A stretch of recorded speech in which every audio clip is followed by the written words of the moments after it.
Well, ladies and gentlemen, welcome into this week's edition of Bull Ring Breakdown. I do want to apologize. I am a day late. Sometimes things happen, and I don't know. My guest was gracious enough to deal with me as I kind of really put him through the ringer this week. But I do want to mention that D&L Disposal, they should be your first call for your waste management needs. Offer a residential garbage route in Jasper, Troopsburg, Woodhull, Addison, and the surrounding areas. Aside from that, they also offer dump trailer service rentals for your bigger needs. They'll drop it off at your location. All you have to do is load it up and they will come and take it away. Give them a call at 607-382-7609 to get started with D&L Disposal, the premier residential waste management service in the Woodhull area. And this week, I am honored to introduce the Insinger Performance Modified driver, Brian Doolittle. Brian, how are we doing today? Doing great, Joe. Thanks for having me.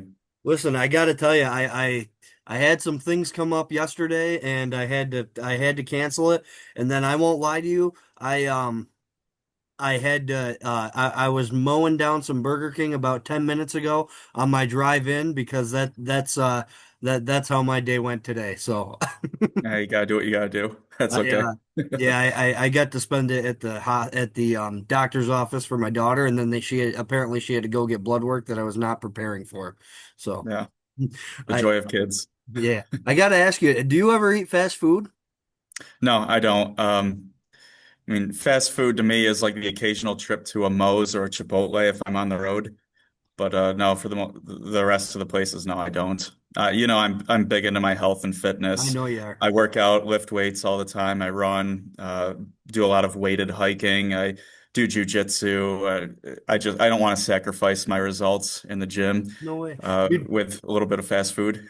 so you do are you like Yeah. what belt are you then? No, I'm actually Oh, really new. I'm only in my second or third month, so I'm still a newbie. I don't pretend I know much because I don't. do you But like it? it's the hardest thing I've ever done. Like the cardiovascular fitness level required to continually do 6 rounds, 6 minute rounds, one right after the other is just insane. I can run a half marathon and it doesn't even compare. Really? Yeah, it's the hardest thing I ever did, and I wish I did it 10 years ago. Yeah, do you do that right in Beaver Dams? Is that No, yeah, I'm from Beaver Dams, but no, I have a jujitsu school in Corning that I attend, Bear Hug Jiu-Jitsu on Denison. so what made you kind of get into that? Do you just I know you're Yeah. big into fitness. Did you just say, well, I want to try this out or Well, a big part of it was I needed a new challenge.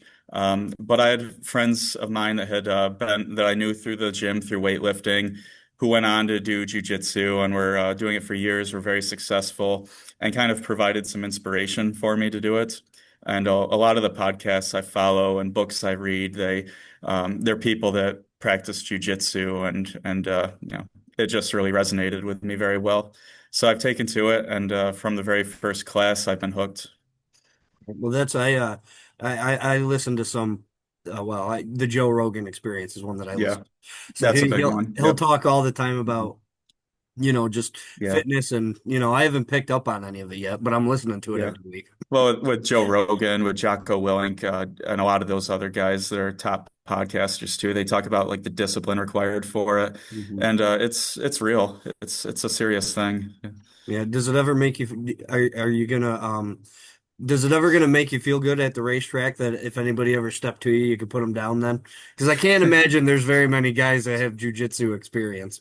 Oh, probably not, but no, that's not a thought that crosses my mind. No, I aim not to have enemies in the first place. I know. Yeah, I don't think I've ever, I don't, well, I know there's probably weeks you're not happy, but I Yeah. don't ever remember hearing your name about a fight or anything. So, No, never a fight. I've expressed my dissatisfaction with a couple of guys over the years, but only a couple in 20 plus years of doing this. And we're friends now anyway. It's just how it goes. It never gets physical or anything. right. Well, I Yeah. always, I come from the Terry Pierce school of thought. The, if you can sit there and we can yell at each other all night, but at the end of the night, we better be able to put that aside and have a beer. Yeah, yeah. That- Well, You I know, don't drink, but yeah, well, I yeah, know what you mean. Yeah. the But it's the sentiment's still same there. way. It's the same with how I look at it too. Even in my job, it's the same way. Right. So what do you do for your job? My job, I'm the quality manager for a company that builds trains in Elmira called CAF. It's a Spanish company. A lot of the listeners are probably familiar with Alstom and Hornell, Yeah. a French company that does the same thing. Yeah, so I'm the quality manager. I oversee several projects there from the quality aspect, supplier quality, production line quality, those things all channel through me, and then I'm the representative in front of the customer for us. Now, is that job a pain? No, it's No. something different almost every day, and right now it's providing me a lot of opportunity to travel, which I'm taking advantage of. I enjoy that aspect of it because I know it's not forever. Next, I'll be sitting on the production line more often than I'd prefer to, but that's just the job. But Right. it's something different every day, and it keeps my interest. So is that traveling just kind of locally or around the No, country or no. For the most part, it's down to Maryland. It's not like it's oh, a really nice destinations or anything. I've It's been to where our Maryland. customers are located. Yeah, I've I been to mean it's Maryland. Maryland can be great. You can have a lot of it fun in can be, Maryland. it can be. But when you're into the public transportation industry, you're generally not going to the nicest areas, resort towns, and things like that. Sure. But I take any opportunity to get out of the office is a good one. Yeah. Well, Mhm. that's really different because I don't think there's hardly any public transportation around where I am. Yeah, probably not. Maybe No. like Steuben County buses or something like that. Yeah. But even yeah, probably that's about it. I don't Yeah. know. Uh-huh. Yeah, that I think we used to have a couple taxi businesses, but I think they all kind of went out of business, but Mhm. taxis aren't kind of something you see too much anymore. No, no, not with Uber. Yeah. Luckily my job will always be there, so I hope because so. I there's hope they don't a replace you with well, AI. well, until AI comes along, AI will come along and get rid of me. But until that happens, I'm good because there's always going to be older people that can't drive that need to go to doctor's appointments, so I'm safe. Right. I'm safe until nobody's working. I'm safe. Yeah. So I have the point standings pulled up here, Brian. You're currently sitting in what is that, seventh? Yep, so you're in seventh. Is that kind of what you were looking for this year coming into No, the no, year? no, absolutely No? not. And we were doing really well up until we had a bad month of July. July was terrible for us, and it's almost every year it goes the same way. We were, I believe, fourth or fifth going into July with a real shot of still being in contention. And then I had a camshaft break in one motor. We lost that night. We pulled the motor out, put another motor in. We could never get that one running right. And in the meantime, we were able to fix my other motor, put that back in the car, and it was just it was a lot of work through July, a lot of poor performances, which knocked us back. I don't care about the points. If I can't win, I don't care.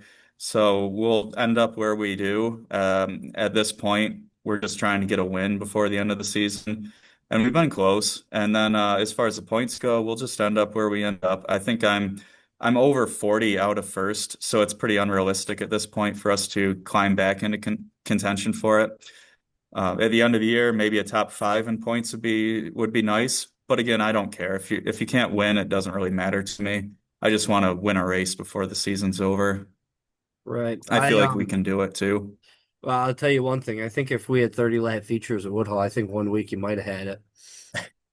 I know Aiden I love the Grover long probably distance doesn't want to hear races. that, but No, I know, I know. I like the long distance races. I wish ours were a little bit longer every week. I was a little disappointed this past Wednesday night show when we had our 50 lapper. That's usually a good race for me, but we broke a shock mount on the left rear on lap 16 or so, and I had climbed from 12th to inside the top five. So again, we were moving. I was making my way around all the crashes that were happening in front of me. Made some good passes. We were really competitive again. I think we probably would have been top five, if not better, by the end of the night.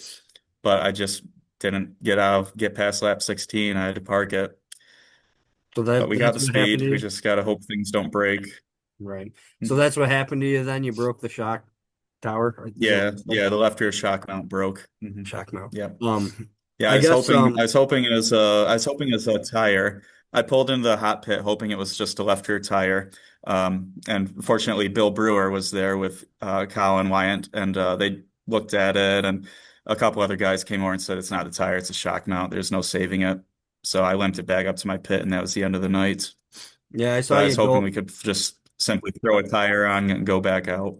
right. I saw you pull up there and then I saw you go right up the hill through the grass.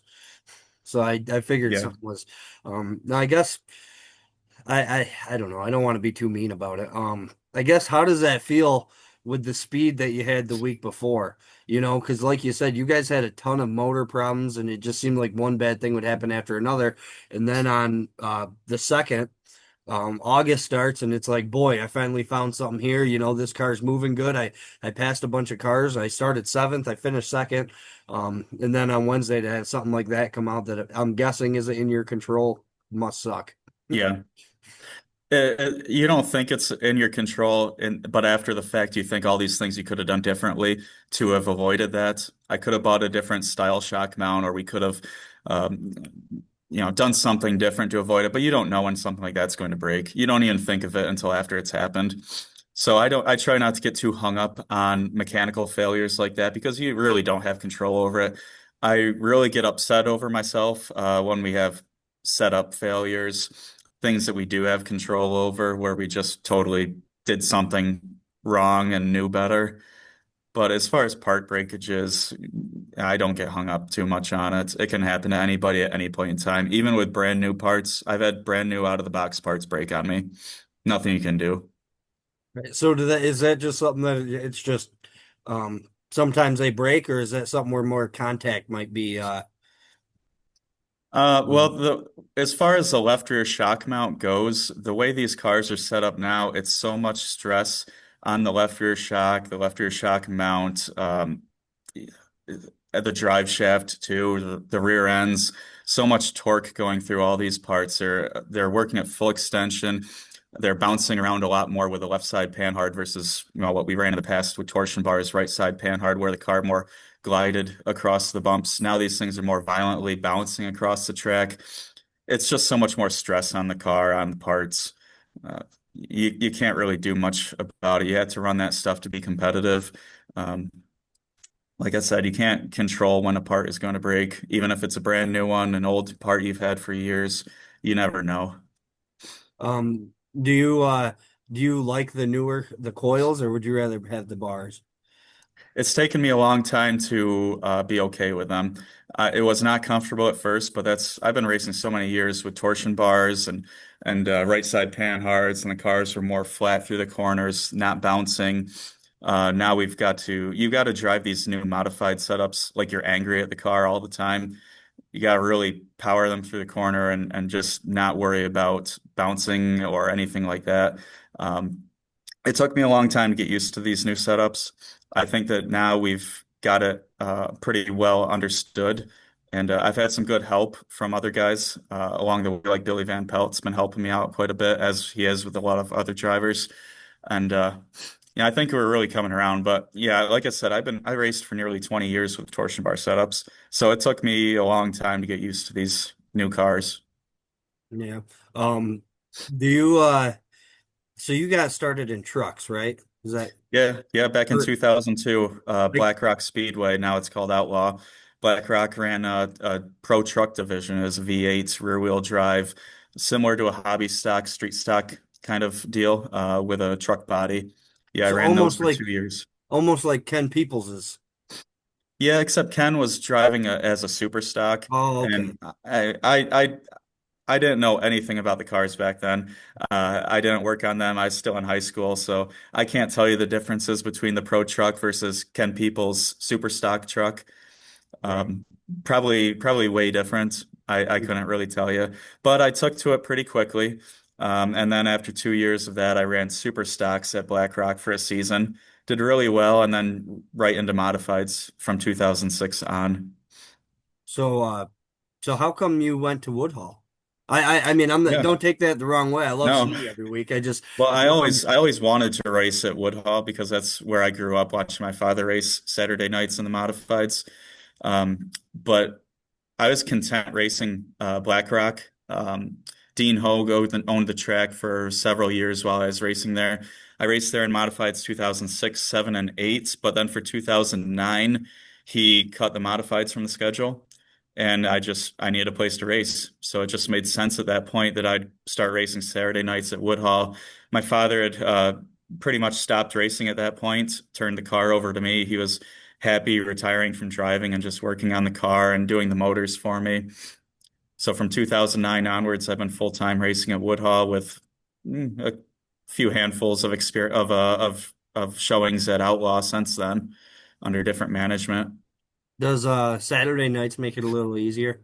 Yeah, by far. When you're working, if I work a Monday through Friday job, 8 to 5, like most people, and it's really difficult to prepare the car and get yourself over to an Outlaw on a Friday night. Saturday, way easier. We start our day around 10 a.m., just finishing up tire prep and just final preparations, load the car around 2 o'clock, and then we can hit the road and be at Woodhull by 4:30 or so. But yeah, if I were to race Fridays, I'd have to rely on my father or somebody else to load the car, to do everything, to load all the tools, spare parts into the back of the truck. And it's not really a realistic expectation for him to do at this point. I have to do all that on Saturday mornings. Yeah, and it just I always figured it gives you a little more time in case something goes haywire. Hmm. I Yeah. know, no, I know drivers don't want to think about that, but sometimes, you never know. Mhm. Saturday Yeah. morning or Friday nights come around and something doesn't work right on the car, then you're really pressing to get it fixed. So, Yeah. Yeah. um, one thing I wanted to add, did you see that wreck that Kyle Leach was in the Sportsman I saw the weeks aftermath. I ago? didn't actually see it in real time. No. So have you ever wadded one up like that? I don't remember exactly what was damaged. Did he go over? Oh no, but No. I don't know either. I don't know nothing about a lot Yeah, of I don't know. I couldn't tell you. I saw his car was damaged quite heavily, but I don't know how it happened. I've been in some pretty scary ones, but never gone over. Never had any serious fire. Um, yeah, I've been pretty lucky with avoiding some big crashes. One of my bigger ones was actually at Woodhall when I had a drive shaft break in turn three, and some one of the competitors behind me just wasn't able to react and drove right into the back of me, and it destroyed my car. But I've never had a car go over or catch on fire or anything like that. Never had to climb into the ambulance. I think Kyle came off the track in the ambulance. yeah. But I've I been did, lucky to have avoided all those things. I'd have to imagine that fire is probably the worst nightmare. I would think so. Yeah. I do too. Well, I guess what I want to know is kind of I don't think you'll take offense to this. You're kind of a lower budget team too. Yeah. Just when you have that much damage, kind of what do you, um, Mhm. what happens then? Are you just looking at it going, oh my God, what are we gonna do? Or do you just get to Yeah. work and I I think we're upset when it happens. Saturday night we're upset, but Sunday morning we're working on the other car, getting that one ready. I've got two cars. It's race ready minus a motor. So if we had to, it's 2 or 3 days away from being able to hit the track. Yeah, it's not good when you totally wad up a race car. But just upset for that first night, and then the next day we're focused on the next weekend. You can't dwell on things too much. Like I said right? about the mechanical failures, if you dwell on something like that, you're never going to get ahead. Same with a crash. You just got to move on. Well, and I've always said that they're gonna happen. I mean, they It's suck, but racing. Yeah, yeah. it's And racing. it is, and Mm. that I don't even know if there was anybody to blame in that deal. It's almost kind of the same deal, I think somebody lost power, and Hmm. Carter Crooker got stacked up behind him, the car Hmm. that lost power, and then here came Kyle Leach just right and nowhere to go between that and the Yeah. wall, and just Well, that's one thing that people don't understand when you're on the racetrack and somebody does lose power or is going that much slower in front of you. The closing rate is so extreme, especially in the modifieds. You don't even realize it until you're already on top of them. So there's almost no reacting to something like that. right. It's just pure luck if you're going to get involved in an accident like that or not. Yeah, I can't imagine. And that Hmm. guy sitting there's got to feel awful, because you're Hmm. sitting there just waiting to get hit, and you guys can't turn around at all. You guys are pretty well Yeah. locked in, so Yeah. When you lose power, when you're the car that loses power, it feels like an eternity until somebody hits you. But when you're closing in on somebody who's lost power, it's a split second. You can't even react. right. Have you ever been you said you've been the car that Yeah. lost the I've been drive the guy shaft, that's right? been hit before. So what do Yeah. you do so when you're was it on the front stretch or the back stretch? It was actually it was in turn three. So Okay. as I broke the drive shaft going into turn three, which is actually probably our fastest part of the racetrack. And then I coasted through three going into four, and that's when the guy got into me. Right. But So what do it you was well, I imagine going through the corner, you're kind of just trying to steer as well as you can. yeah, I because was you lose power steering in the modifieds, that's a big deal. And you're trying to also hold your line and hope that everybody sees you and just gets around you. You don't want to do something erratic and dive for the infield. I see that sometimes that's the absolute wrong thing to do, or to make a hard right-hand turn to try to get off the track. Again, that's the wrong thing if somebody's running the high line. You just need Mhm. to stay where you're at, hope everybody gets around you. You'll just make a bigger mess by trying to go one way or the other. Right. Mm, Yeah. I imagine racing somewhere like Woodhull too is probably a little easier for you guys. mm. Just motor wise too. So that just As far as our competitiveness, yeah, yeah. my father builds our motors for me. I've got two really strong motors he's built for me now. Um, but if I were to take these up to like an Outlaw or someplace where people are buying $60,000 professionally built engines and dyno tuned and everything, we don't really stand much of a chance. But at Woodhull, it's Woodhull is such a unique track that it equalizes a lot of things, including money. The driver can make the biggest difference at Woodhull versus a lot of other tracks. Yeah, So yeah, yeah, I've always said that's my favorite thing about it. You can have somebody like yourself or Kyle yeah, Leach, and you can come and run in the top five. You can come and be running down Ian Grover for the win.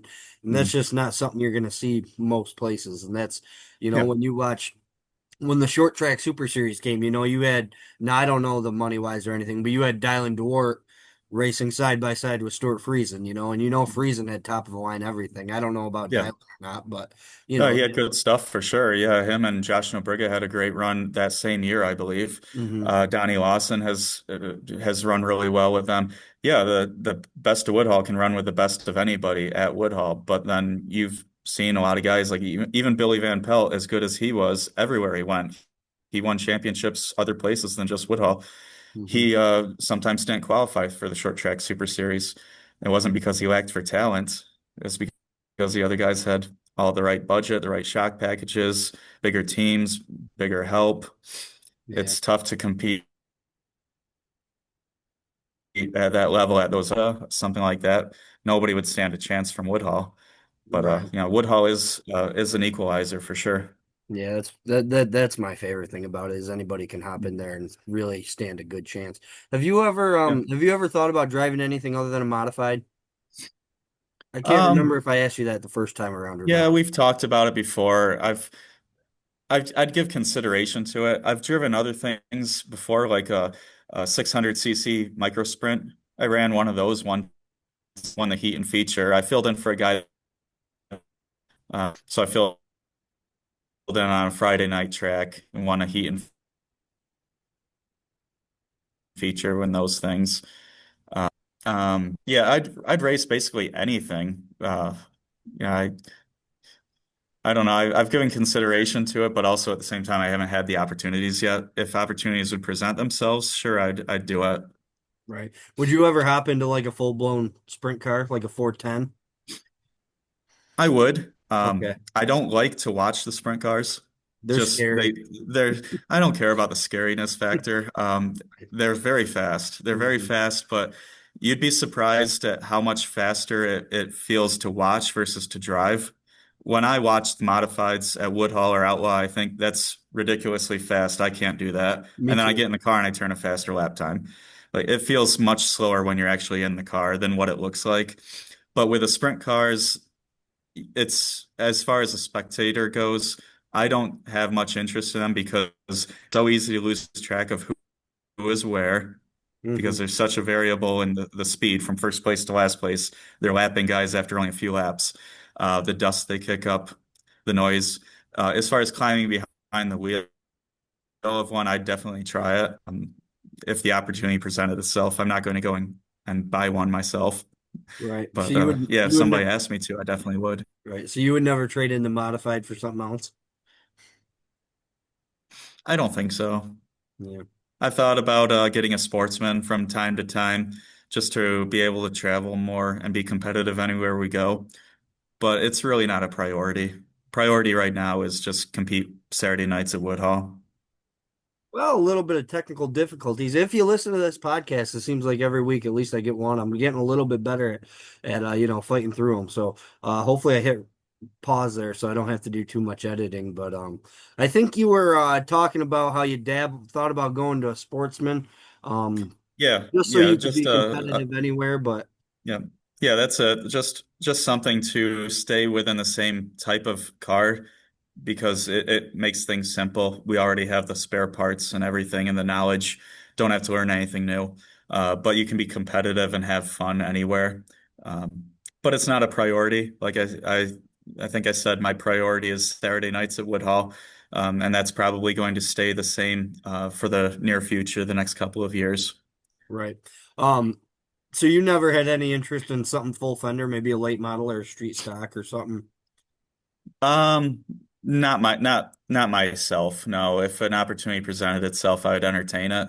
Like to run Outlaw or something like that, or a one-off show like the 100 at Woodhall, or if Outlaw still runs the 100, that'd be fun. But I'm not going to go buy one for myself. I think my full fender days are over after 2 years in the trucks and one in the super stocks. Yeah. It seems like there's a real separation there between full fender guys and open wheel guys. There is. It's really funny. When I ran trucks and super stocks, I was doing pretty well with it and it felt natural. But then my very first practice session in a modified, it felt like the car just drove itself. It was just so much more natural for me than I even realized. Right. So Yeah, I'd have a hard time climbing back full time into a full fendered stock car. right. Do you want to run the Woodhull 100 if the opportunity presented itself? If somebody approached me, I definitely would. Or if somebody wants to discuss what I can bring to the table, I'd like to do it. But I'd also like to see that race be a straight 100 laps. Yeah. If you have to change tires or something at the halfway point, you have to go to the rear like it used to be, So is or you that, run the whole thing. do you know much about them? Could they make it a full 100 lap on fuel?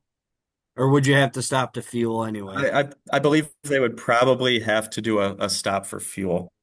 So you're saying only do This fuel. that race has had a Yeah, that race has had a few different format changes since its inception. Um, did I lose you again? You there? No, I'm here. No, yeah, like I said, the that race has had a few different changes since its inception, so I can't remember if it was ever a straight 100 laps. But I do know that there's a time where they would stop, and if you had to do anything to your car, you'd have to go to the rear. Um, Now I think that they just have a total do whatever you want and you maintain your position, I think something like it's, that. no, it's, oh, I'm trying to remember from last year. But anyway, if somebody came to me with a competitive car, I'd definitely entertain it, but it's not a top of my list for priorities. I do wish we had more modified races at the end of the year at Woodhall. Yeah, me too. I'll probably make an appearance or two at Outlaw just to get some more races in before the winter break. But as far as traveling other places, I'm not going to take advantage of those nights off to go to Afton or any other track like that. Just too far. Right. Did you were you happy to kind of have the week off after Wednesday night? Yeah, that was a good change to the schedule for sure. It was too much for us in the past. It's only my father and I for our team, so it's hard to do 3 races in a 7 day period. Hmm. All the maintenance that's required on the cars, it's and the tire preparation, it's just too much for us. So I was happy to have a night off. Well, that's what I was talking to somebody in the crate. Sportsman car count really wasn't great on Saturday, and I said, that it's hard when you ask these guys to race 7 day 3 times in 7 days, and then it Yeah. was my bright idea, or I think it was mine or Terry's, I don't know, to give the modifieds the day off because you guys are running Saturday, Wednesday. Not even put one thought into the poor sportsman guys that are doing the same thing. So Yeah, I saw the car count was really down. It's unfortunate. Some of those guys probably were racing at Outlaw too, which would make it even more difficult being 4 races in 7 days. Yeah, it's asking quite a bit, that's what Kenny Peoples, Tim Gill, Quentin Buchanan, they all did, and that's right? whew. That's Yeah. 4 races in 7 days. You're Yeah. pretty much And full time. Kenny's got a lot of help to get the car ready with his family. I know Mhm. that Tim and Quentin not so much that kind of help. So yeah, it's tough asking a small team to be able to turn around in just a couple of days to It do is. back to back Friday, Saturday. It is, and I don't know how many big budget sportsman teams we have really. I mean, I don't consider any. yeah, right. No. Even, most of the guys at Woodhull are pretty, Yeah. I think everybody'd admit it, we're not the Well, that is one thing that's pretty neat still about Woodhull is that we're one of the only tracks around where it's regular people racing. There's not a ton of money, even in the modifieds. There's not a ton of money really. Like you go to a bigger track, even Outlaw, and there's a lot more money behind a lot of other guys. Woodhull, it's still regular people racing. That's one of the things that's still nice about it. right. Well, I mean, well, I don't know. Let me go look through the point standings right now. I mean, you got Uh, Carter Crooker, I mean, he's got his own trucking company. Aiden Grover, I'm not really sure what he does. I'll have to have him on and ask him. Dayton Brewer, that's a family owned. Herbie Wright, I mean, Russell Morseman, he's an engineer, but that's pretty much how everybody is. There's not Yeah. somebody there that's just driving full time. Yeah, you don't have like a Halmar behind somebody or, Hmm. Matt Shepard or anybody like that. It's Yeah, regular people for the most part. yeah. I guess I never really looked at it that way. That's kind of a neat way to Mhm. look at it. Yeah, it's Well, always been like that. It's a small community at Woodhull Raceway. yeah, and they all seem to come together pretty good too. So, Yeah, yeah, for sure. Even though we have our differences, if somebody has trouble, everybody's always there to help one another. right. So when you go up, so say you get a flat tire, do you worry about who's going to help you out, or do you kind of know that you Um, got guys yeah, up there, whether it's Bill or Colin or whoever to? well, normally on Saturday nights, I've got Scott and Scott races hot. He'll either have family or he'll have his friends helping him too, and those guys will do the hot pits for me. And then when Scott's out, I'll do the hot pit with his crew also for him. But on a one-off show where hobby stocks weren't on the card, like Wednesday Mhm. night, I didn't really have anybody there. But I do know that there's people in the hot pit that will help me if I need it. So in that instance, I knew Bill Brewer would be there and Colin would be there, so I went to find them, and Bill stands out with a bright pink Dayton Brewer shirt that he always wears, and I pulled right up to him. He took a look at it and said it was a shock mount that was busted, nothing they could do about it. Otherwise, they would have thrown a tire on and then gone and taken one from my pit probably to in case Dayton needed one. But everybody comes together and helps each other like that when necessary.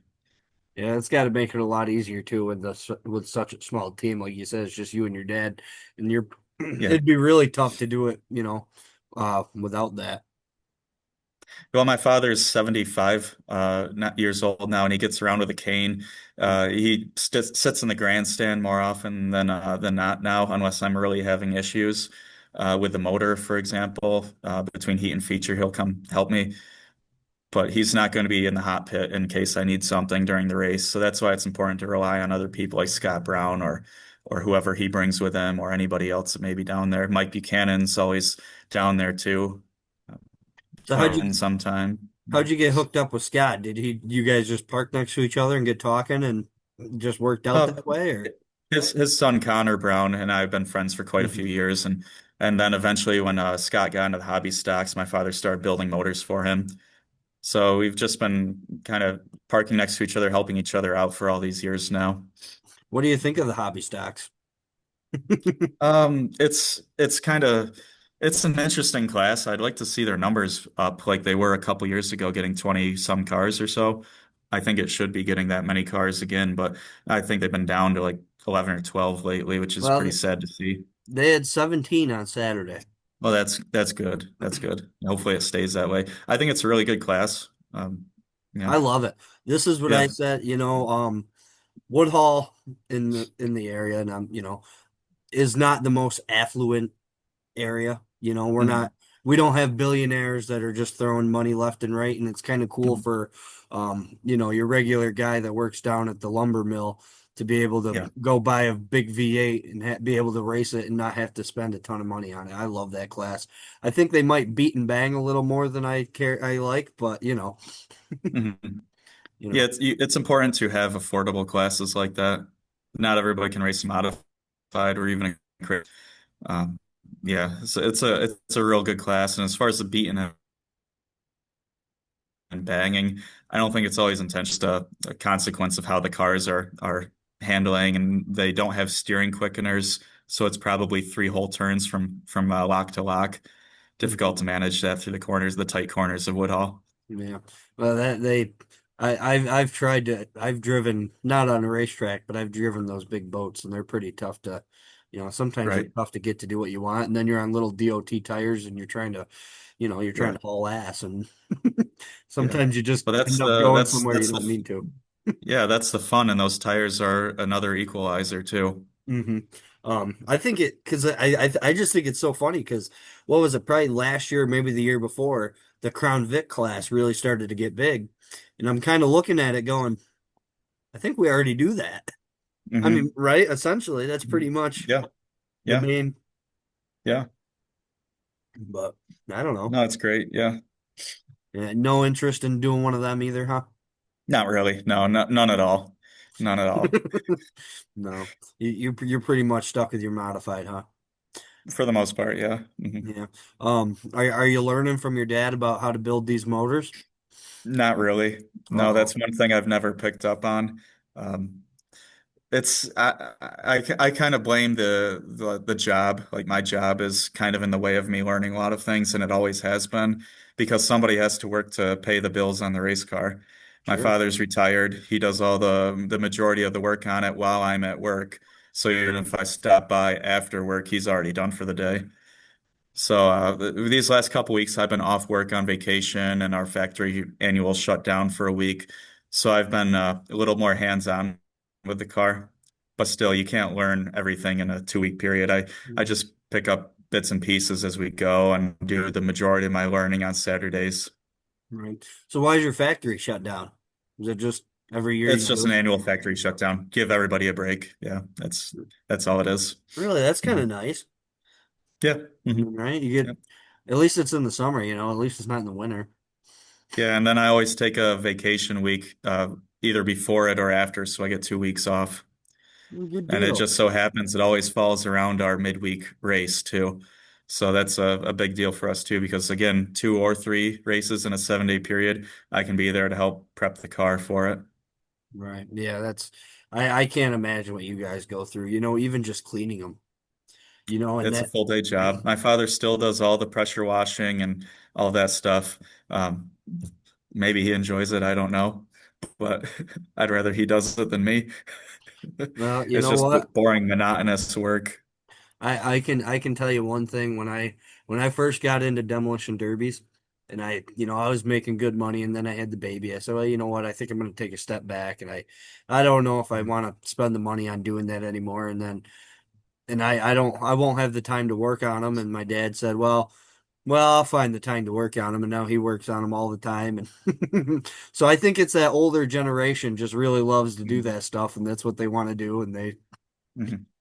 they've spent what 60, 70 years doing it, so that's the way they Yeah. want. Yeah, well, my father's been racing since he was in his 20s, building motors the whole time too, four-cylinder modifieds, sportsman modifieds, back before they were crates, 320 modifieds, small block modifieds. He's raced all of those, done all the motors the whole way for himself, and then he ran a business doing it for quite a few years too after he retired from his BOCES job. So now, yeah, he like you said, he's always put in 60, 80 hours work on a race car during the week, and now he's doing that with my car. Right. I don't know. So when I you don't. I definitely couldn't do it. right. So when you drive from seventh to second, does he say anything to you? Does he say, well, look how that motor worked, or yeah, that was a good power plant you had under you, or does he just kind of say good job and you're kind of sitting there thinking, boy, you got that thing figured out. Um, Well, this past time when we went seventh to second, that was a little bit unusual or unique, I should say, because we had just put that motor back in the car with a camshaft that we had no idea how it was going to perform because we had just put the motor back together from our primary camshaft braking. So he is just he was very excited over that, said that we should have had that camshaft in all along. I don't know, maybe yes, maybe I would have won with the other one. I don't, it's hard to say. But yeah, he is happy to see that we made it through the night. We ended up better than we expected, I think. And the car was real strong Wednesday night, which showed me that it wasn't just a fluke that we were that good the previous Saturday. So now we're really excited to get back on the track these next 4 weekends, 4 or 5 weekends until the season's over at Woodhull at least, because we know that we have a car that's handling really well. It's got good power. Um, Usually Augusts are pretty good for us. It's the month we usually make up a lot of ground because we dig a big hole in July, as we've done this year. So yeah, hopefully things stick together, and I get some good draws through the gate for good heat race starting positions, some good redraws for the feature, and I can make things a little easier on myself than going from sixth, seventh to first or second. Be nice to start on a front row again. Well, I'm With not what gonna we lie to you. have, I think we'd have a good chance. I'm looking through your starts right now. 12th, 7th, ninth, 15th. Then you started fifth, and then you started third, eighth. You haven't had good starting position for a lot of the Not year. really, yeah. Just let me start in the top five. That'll give us. Right. Yeah, I see you started third once, but we won't count that. I don't remember it, but I'm sure I did. Yep. That was back I on usually June. just remember the bad. I just remember the bad starting positions. Yeah, yeah. Well, that's probably how most guys are. Probably Right. seems like every week you're starting 10th, 12th. So Yeah. what'd you think on Wednesday when you knew you had a great car and then you drew 12th, or you just I wasn't concerned. I think, well, you interviewed me there on the front Mhm. stretch after I drew the number. I didn't care what number I drew. First, second, third would be nice, but a 50 lap race, any place on that track is a good starting spot, especially knowing that there's going to be cars braking, going to be crashes. The track is going to change so much over the course of 50 laps, too. It doesn't matter where you start, as long as you stay on that lead lap and you start moving forward, you have a chance to be there at the end. And just unfortunately, we weren't. We broke that shock mount, and that was the end of the night early on. But as we kind of start to kind of wrap this thing up, just what's it kind of mean to you to run with your dad's engines under you? I mean, you've got to be I'd say one of the only teams in the Northeast that even builds your own motors, and then to have it built by your dad's a pretty, that's pretty neat. yeah, it's definitely unique. I can't think of anybody else that has their motors being built in-house by a family member from start to finish like that. Um, it feels good when we get a good result with something that he's built up against something that's professionally built by one of the big names. And now you've got guys who are buying motors for tens of thousands of dollars, 50, $60,000 from Pro Power, Mullins, Clements, all these big name places all around the country, and we're right there with them. So that is a good feeling when I can see it going together in the back room at our one car garage, and then put it in a car and go out there and compete against those things.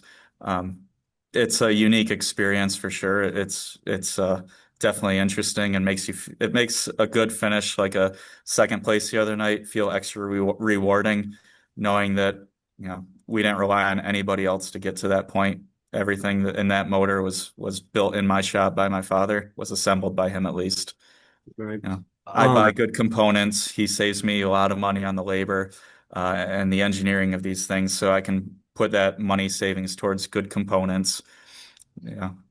so you said that he does a lot of the work when you're at work. Um, so how do you guys determine what setup you guys are going to go with? Well, the setups on these cars are a little tricky. So currently we're running coilover setups with short radius rods, left side panhard. Like I said earlier in the interview, totally different than what we used to run. The setup window on these things, meaning like the margin of error for a good performance window, is so narrow if you miss one thing, you're totally out to lunch. You're going to have a bad time. Whereas the old setups with the torsion bars, they were way more forgiving. You could be way out to lunch and you could see good night. Right. Oh, we've recruit some good help, get some good feedback and information from shock manufacturers, other racers, and such chassis manufacturers, and now we've got a good setup that seems to be working. The track conditions have been great for us. Who knows if they go back to a dry slick track, we might have to start exploring other options, or maybe this will work. You don't really know until the night of. But yeah, I think right now we've got a setup right now that's competitive at anything Woodhull has to offer us anytime we pull up there on a Saturday night. Right. I hope really nothing in the track changes. I mean, Me too. It's I been really good, competitive, multi-lane. The dust has been down. The traction has been pretty good. Speeds have been good. I hope we've been putting on a good show in all yeah, classes. Yeah, so whatever they've been doing, just keep doing it. that's what I said too. You know, it's Mhm. always smooth. I mean, I think the only issue Woodhull's had all year is what one week we had bad dust. Yeah. I mean, and that, Yeah. you know, Mhm. And like if you can get through a whole season with only one dusty night, that's good. right. And Mhm. in the one weekend where the pump broke, that weekend, I think that it was the night the ESS were there. That night it started to come apart in the heats, but then they put water on it and they did whatever they had to, and it seemed to work better for the future, at least in my point of view. It Yeah. wasn't a ruddy mess like I thought it was going to turn into. Yeah, no, I know that on Saturday nights I see Scott Drake out there working the track intermission, and Hmm. they've been doing a real good job, I think, on the track. Probably doesn't need to be so wet early on in the night for our heat races. Maybe give us a little less water to work in before the first races, but for the features, it's been really a good track. Yeah, I, I can't say enough good things about it. Mhm. I don't know. It's one of the only tracks I've been to this year where or well, I shouldn't say that. It's one of the only tracks that I don't remember seeing anything negative about this year. You know, I don't, and Mhm. I've always said, give tracks leeway, Yeah, because I can tell you right now, a track promoter does not want a one lane racetrack. yeah, That's not what anybody wants. So. I always said give them leeway and allow them a couple. Everybody's going to have a yeah. bad night out, but I don't know if Woodhull has had a bad night out track wise anyway. Yeah. Just my I've opinion. yeah, I've always said through the years too that the track is not always going to be good, but we all have to race on the same surface, whether it's dusty, slick, wet, heavy, rough. We all have to race on the same track. So I get a little critical of competitors when they start bad mouthing the track, especially online, because that's just not good for anybody. Your own image plus the tracks. Still see it all the time, but I've always told people, watch what you say. Don't get caught up in that because it's negative for our race program, our tracks and everything. We all got to race on the same track. Just set your car up accordingly. Go out there and race clean, do the best you can, no matter what it is. Yeah, I saw well, go ahead, Brian. the conditions at Outlaw deal, and there were a lot of people that were saying negative things online. So it's right back to the same thing. People are just creating trouble online, and I'm not big on talking negative about anything or anybody on the internet like that. It's not good for racing, and local grassroots racing needs all the help it can get at this point. I read a I wish I knew the name of it, but I read a really good article. Um I wish I could tell you the author, but I can't off the top of my head. And it was pretty much how dirt track racing's at a crossroads, where right now the money that you guys have to spend, well, anybody, whether it's you guys for the cars, whether it's the fans to come, um, and then the cost to put on a racetrack and own it, it and it really put into light, just kind of how from every point of view everything's getting more expensive and it's probably not going to change, and Yeah, that's unfortunate when you look at the modifieds. Tires, whether they're American Racers or Hoosiers, are over $250 each now. mhm. Fuel is $15 a gallon, and that hasn't seen a price increase for a couple of years, so it's probably due for one, unfortunately. and the Fine, you parts. can't put that out there. Yeah, don't let Terry and Nikki hear that. But all the parts on a car, you can't for a car under $100, and it all adds up. Rear end's $4,000, transmission $2,000, steering box $2,000. It's getting to be unreasonable for regular people to be able to do it.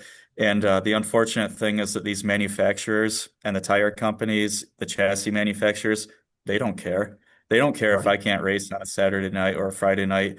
They care that like a Matt Shepard or one of those people at that level, they'll be buying 4 or 6 cars a year complete from them. That's all they care about. They don't care if I can, buy a couple parts from them to make it to Woodhall Saturday nights, or if Right. I can afford to buy 6 or 8 tires for a year. They don't care about that. So which is unfortunate because that's how we're going to lose the sport, and or at Exactly. least we'll lose the local Friday, Saturday night racetracks. Yeah, I'm afraid that if it keeps going this way, all we'll have are rich teams that race series races. 10 years from now, I think local racing is going to look a lot different than it does currently, unless something dramatic changes. Right. So this is it's just kicking the little guy, you know? And I Mhm. and I always said, one thing to look at too is those are the guys that bring, you get the little guys are the ones you need in the sport, I think. Because you Yeah, look at so t say we talked about Brett Dale in the short track super series, when he started that thing, oh boy, when he started 10 years ago, 15. at least, yeah, 10, 15, yeah, And he'd bring what, 50 cars? yeah, But that was back when Bob from the lumber mill could, yeah, he could put together a modified and be somewhat competitive, and yeah, that's tough yeah. nowadays. Yeah, well, I can't speak for Brett, but I believe the original intent of the short track super series was for the regular guys, the Friday, Saturday night guys, to be able to travel, run some bigger money shows, have some fun going to new racetracks, and it worked really well for a number of years, until maybe the last 10 years or so. They're such big races now. The series pays so much. It's become maybe a competitor to the Dirt Series, or at least on par with the Dirt Series. So now you have those same guys chasing both of them. And if I were to show up to a Port Royal or one of the tracks where they run the short track Super Series, chances are I'm not even going to get in. So why should I? Why should I try? And it's really unfortunate because to me that goes against the original intent of something like that.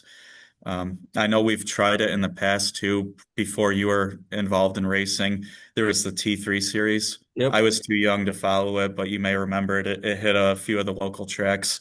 And it was the Friday, Saturday night guys from Woodhall, from Outlaw for Black Rock, or maybe Afton or some of the tracks like that. And it was a good idea. It just didn't last a very long time. But it would Well, be nice to see something like the original T3 series, or the original intent to the Short Track Super Series, something for the regular guys, that isn't hogged by like a Stuart Friesen or a Matt Shepard or Matt Williamson, the top guys like that. Like give the rest of us a chance. right. So I've always wondered because I agree with you that was the original intent, but I almost wonder once you start paying good money Yeah. because And yeah, and that's a good point too, because as I don't care what we race for. I know at Woodhall we're paying something around $2,000 to win, depending on the night. I don't care. I raced there for 1,000 to win for many years, and before that, when I was racing at Black Rock, it was 750 to win.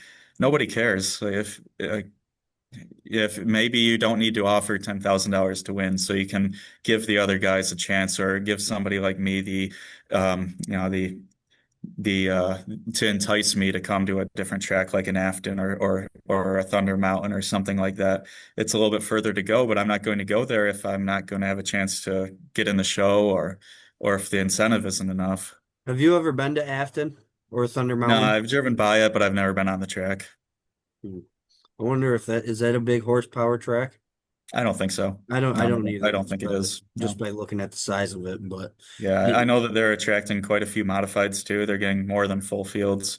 So they're doing something right. I like to try racing there and other places.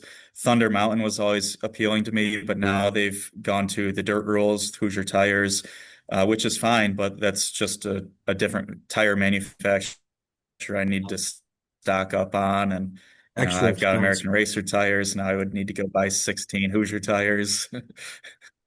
Is that It's how just not much you go feasible. through in So, a night? but I'd 16? like to get out to some other places. Right. Is that how many Sorry, tires? what? Is that how many tires you go through in a What? night? 16?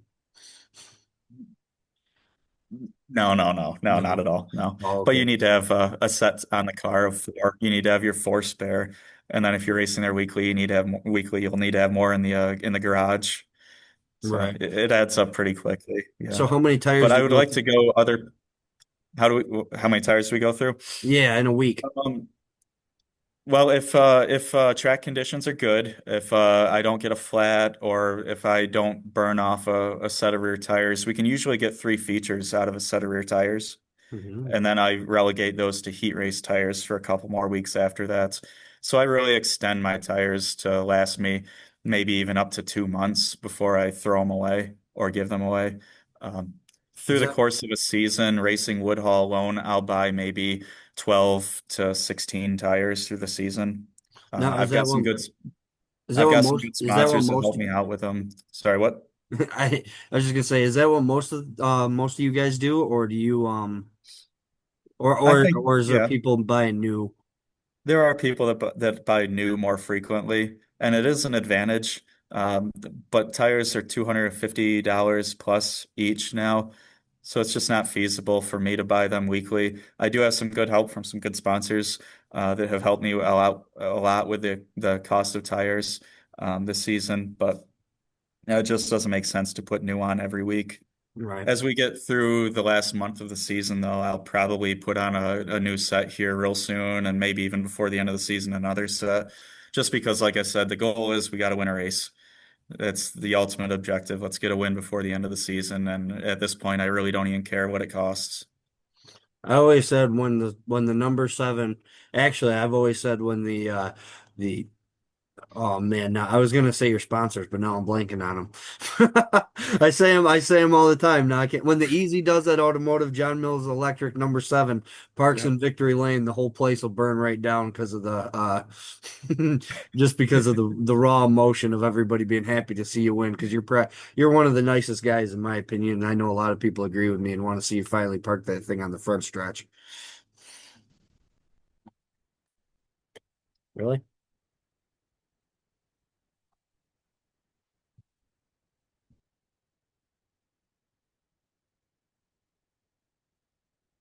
Hey, where'd Keep you lose going. me? No, but back when I said oh, that you would the place would burn down.